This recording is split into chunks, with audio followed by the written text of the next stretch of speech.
ദുൽഖറിന്റെ ഫിലിമിന്റെ കുറെ കാലമായിട്ട് RDXന്റെ ഡയറക്ടറായിട്ട് കൊളാബറേറ്റ് ചെയ്യാൻ പോകുന്നു നാസി ഹിദായത്തിനായിട്ട്. അപ്പോ ആ സിനിമ ഭയങ്കര എക്സൈറ്റഡ് ആണ്. കാരണം ദുൽഖർ കുറെ കാലമായി ഒരു മലയാള ഫിലിം എന്നാൽ ഇതിന്റെ ഇടയിൽ അദ്ദേഹം ചെയ്ത തെലുങ്ക് സിനിമകളൊക്കെ നന്നായിരുന്നു തന്നെ. അപ്പോ ഒരു തെലുങ്ക് സിനിമ കാന്ത.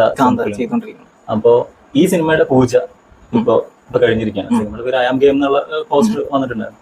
സിനിമയുടെ ഇപ്പൊ 2 ദിവസമായിട്ട് കാസ്റ്റ് അപ്ഡേറ്റ്സ് വരുന്നുണ്ട്. കാസ്റ്റ് അപ്ഡേറ്റ്സ് ഭയങ്കര എക്സൈറ്റിംഗ്. ആദ്യം തന്നെ പെപ്പെ അതില് ആന്റണി വർഗീസ് ആ സിനിമയിൽ ഉണ്ട് എന്നുള്ളത് ഏകദേശം ഉണ്ടായിരുന്നു. എന്താ വെച്ച് കഴിഞ്ഞാൽ നഹാസിന്റെ ഭയങ്കര ഫ്രണ്ട് ആണ് എന്നുള്ളത് നമുക്ക് ഫസ്റ്റ് ഫിലിം.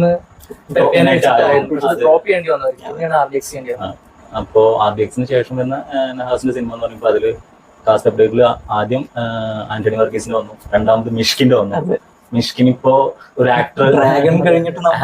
ആക്ടർ ലെവലില് മിഷ്കിനെ പല ആൾക്കാരും കണ്ടുപരിചയമുള്ള ഒരു മുഖമാണ്. അതുപോലെ തന്നെ ഇന്നിപ്പോ വന്ന ക്യാരക്ടർ പോസ്റ്റ് ഖാദിറിന്റെ ആണ്. പെരുമാൾ കണ്ട ആൾക്കാർക്ക് എന്തായാലും ആ മുഖം പരിചിതമാണ്. അല്ലെങ്കിൽ വിക്രം വേദ കണ്ടാൽ അതില് നമ്മുടെ വിജയ് സേതുപതി അനിയനായിട്ട് അഭിനയിച്ചിട്ടുണ്ട്. സുഴൽ അതെ ആമസോണിൽ വന്ന പുഷ്കർ ഗായത്രിയുടെ അതിലും ബിഗിലുണ്ട്.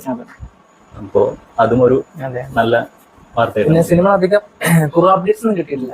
ജെയ്ക്സ് ആണ് മ്യൂസിക്, അതുപോലെ തന്നെ ജിംഷിയാണ് DOP വരുന്നത്. സിനിമയുടെ ബാക്കി വാർത്തയൊന്നും കിട്ടിയിട്ടില്ല. ദുൽഖർ ഇപ്പൊ കാന്ത സിനിമയിൽ അഭിനയിച്ചുകൊണ്ടിരിക്കുകയാണ്. അപ്പൊ വൈകാതെ തന്നെ സിനിമ ഷൂട്ട് സ്റ്റാർട്ട് ചെയ്യട്ടെ. കാണുമ്പോൾ എല്ലാവരും ഇതൊരു ഫെസ്റ്റിവൽ റിലീസ് ആവാൻ ചാൻസ് ഉണ്ട്. എന്താന്ന് വെച്ചാൽ അങ്ങനെ ഒരു അടിപൊളി പടമായിരിക്കും. ഇത് സ്പോർട്സ് നല്ല പ്രാധാന്യമുള്ള ഒരു ഫിലിമാണ്.